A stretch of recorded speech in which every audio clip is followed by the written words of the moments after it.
Welcome to this tutorial on the live score. Now we're logged in here as a student, Draco Malfoy, and I'm looking at my effort tab. I'll show you how this features on the progress and checkpoints tab as well in a moment, but really let's get the big picture first of all.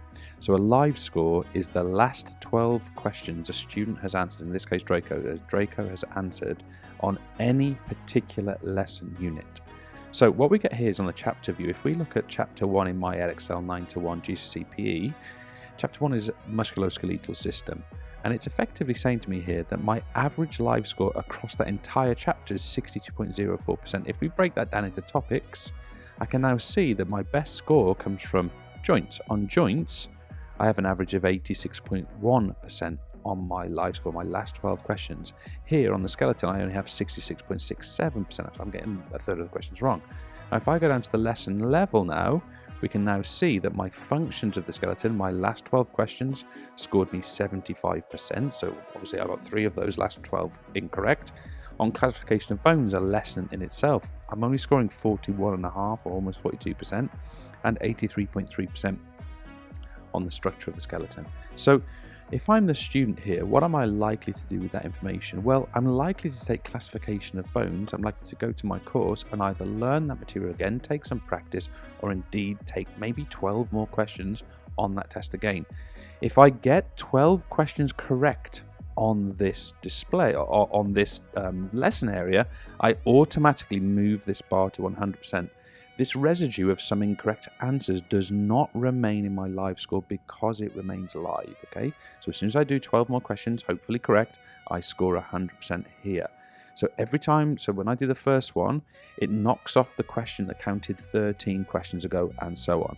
So again, what could I do there? I could go into classification of bones lesson here, and I could go and start, I can obviously take the tutorial again, but I can now retake a whole bunch of questions on here, and I can improve my score as a result of that. So I'm into classification of bones, and I can improve my score. If I do 12 questions correctly, that score goes back to 100%, or goes up to 100%.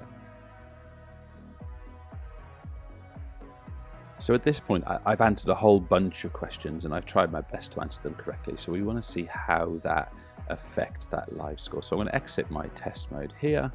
Am I sure I want to exit? Yes, I am. Okay, so you see there I scored 100%. Now, actually, I wasn't counting up how many questions I'd done. I may have done 12, I may have done fewer, I'm not completely sure. But if I hit see your progress,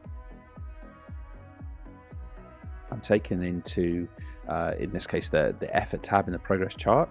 And now what we can start to see is my numbers have changed. So again, if I'm at the chapter level here, musculoskeletal, I go down, I see now my skeleton score has increased.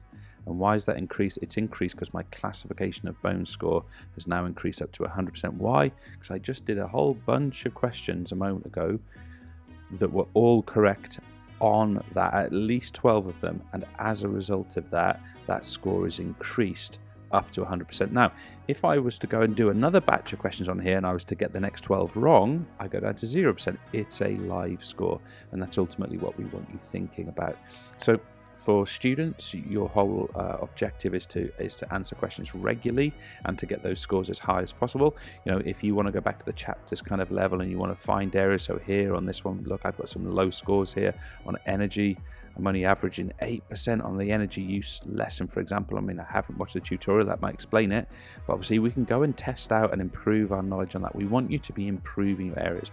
For teachers, you might want to be spotting 2 things. Obviously, spotting where students perhaps are struggling in their understanding of topics, but perhaps beyond that as well, you also want to be looking at high scores and how recently they were done, and setting an additional group of questions so that live score is truly live, not just live on the day it was done. And that's why we've introduced the live score.